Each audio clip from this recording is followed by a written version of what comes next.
This card is the Eight of Action. So I'm going to read it to you. There's so much going on right now that it may feel overwhelming to you, and yet it's wonderful to be so busy with the work that you love. Express gratitude for the blessings of heaven that are taking up your time, even if life feels challenging. If you're asked to travel and take a flight, then do so with confidence. Wow. Remember this card, especially if you're asked to travel, I would say. Yeah, so, be grateful. Even though you feel overwhelmed, be grateful that you have the things that you're overwhelming about, Okay. The overall energy here is the Fool. Wow. That's living in the moment. Living day by day, moment by moment. It's a lot of fun. It's very carefree. It's bouncing along with your head in the clouds until you come to the edge of the cliff, and then that's when things kind of fall apart. And that's why it's called the Fool card. So let's find out why. This is what we're talking about in this reading this week. So up here in your highest energy, Leos, I have Temperance. This is the card for Sagittarius. So Sagittarius could be strong in your chart or someone else's around this reading. Your guardian angels are all around you. And they're doing their job. They're mixing that potion back and forth, back and forth.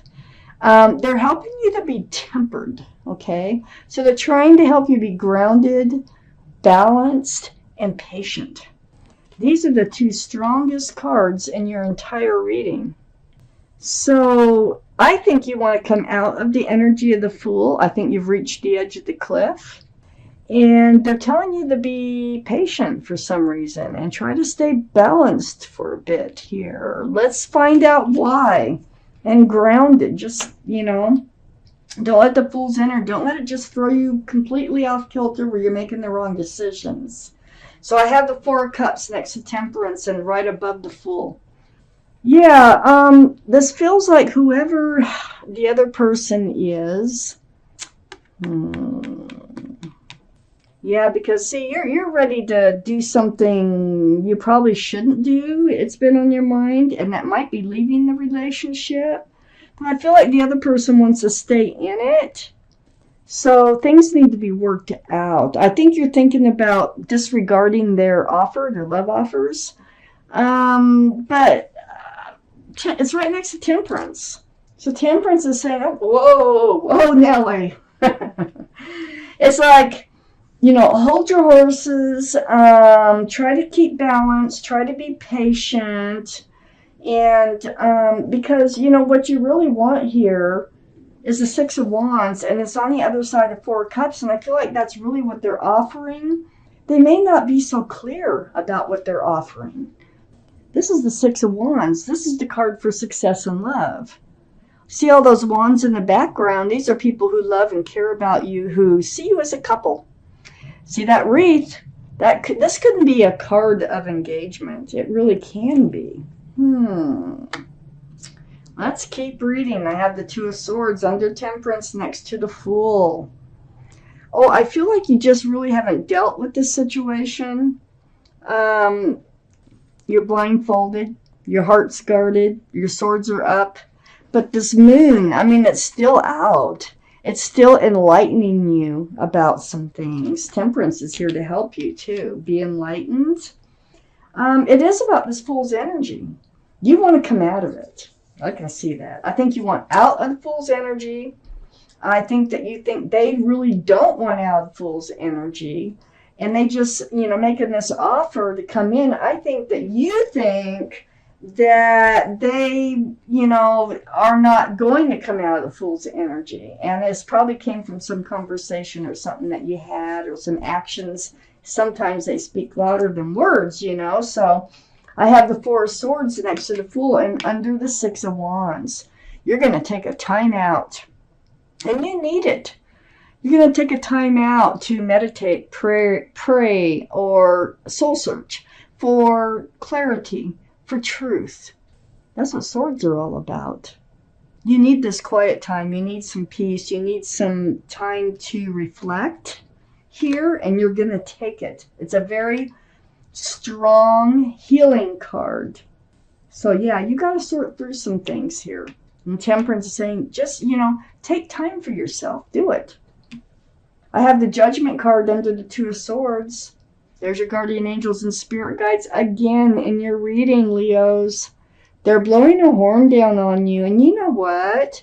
You're awakening to a spiritual lesson. They are so difficult to get through. This is probably why you're in this Four of Cups, why you're in the Four of Swords, why you're, in the Two of Swords. And Temperance is saying, just be patient. Things are changing.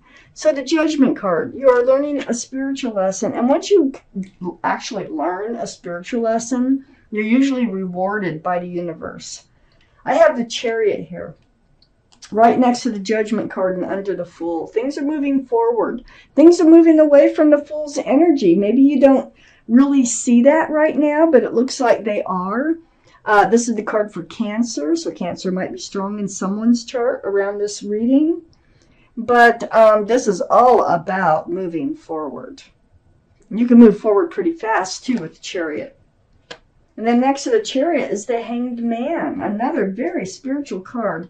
And it's right below the Four Swords. All that soul searching, hanging out on your own, being enlightened here about what's going on. Oh boy, I need to see the second part of this reading. Oh, awesome. Okay, this is the extra card right there that came out. The Sun. It's just beautiful. Okay. So I have the Queen of Cups next to the Six of Wands. You are trying to figure out the love. How much love do you really have for this person and they for you? Because I think it started in the energy of the Fool. So now you're questioning everything. This is Cancer, Pisces, or Scorpio that might be strong in your chart or someone else's around this reading.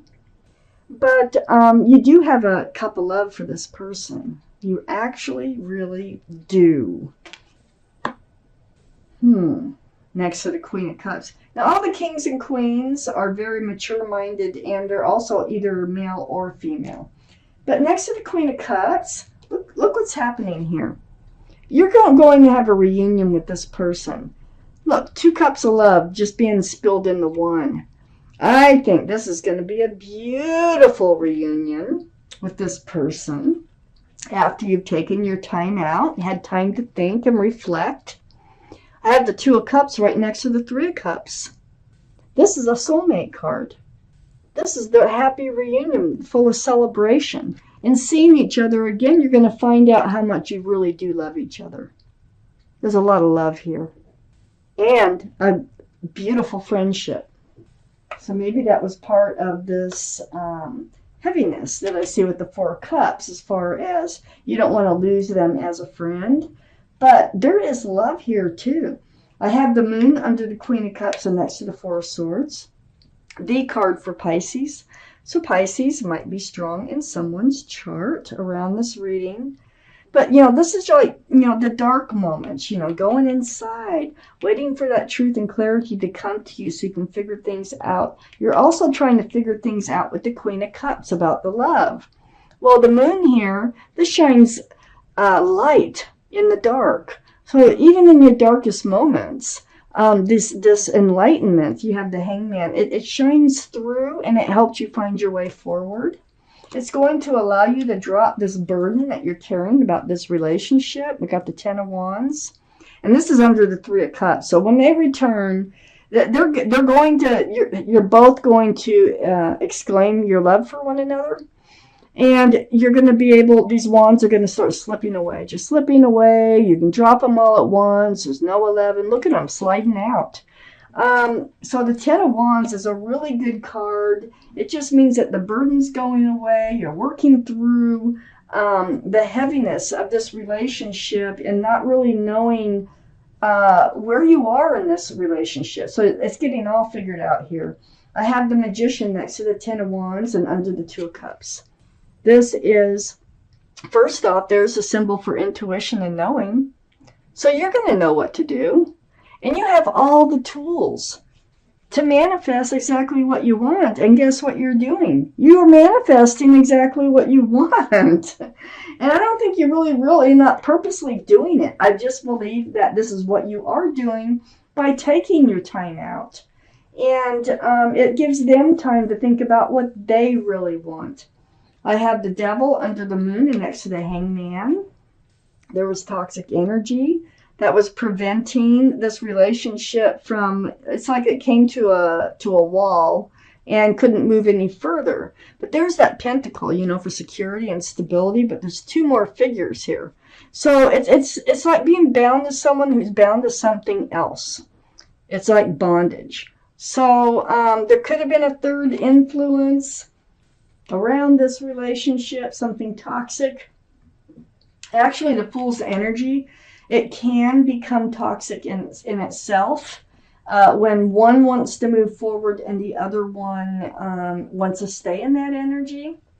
But you're going to be enlightened about this toxic energy, and you're going to know how to resolve it, obviously, by looking at these cards. I have the King of Wands right next to the Devil and under the Ten of Wands. This is fire, Aries, Leo, or Sagittarius that might be strong in your chart or someone else's around this reading. But there you are at that staff of fresh starts and new beginnings and ready to move forward, very maturely forward from this devil energy, from this toxic energy. And here's the Ace of Wands that they're hanging on to, so we really need to pay attention to that. There is a fresh start, new beginning coming in this relationship, and you actually manifested it. The extra card that came out is the Sun, which is my favorite card.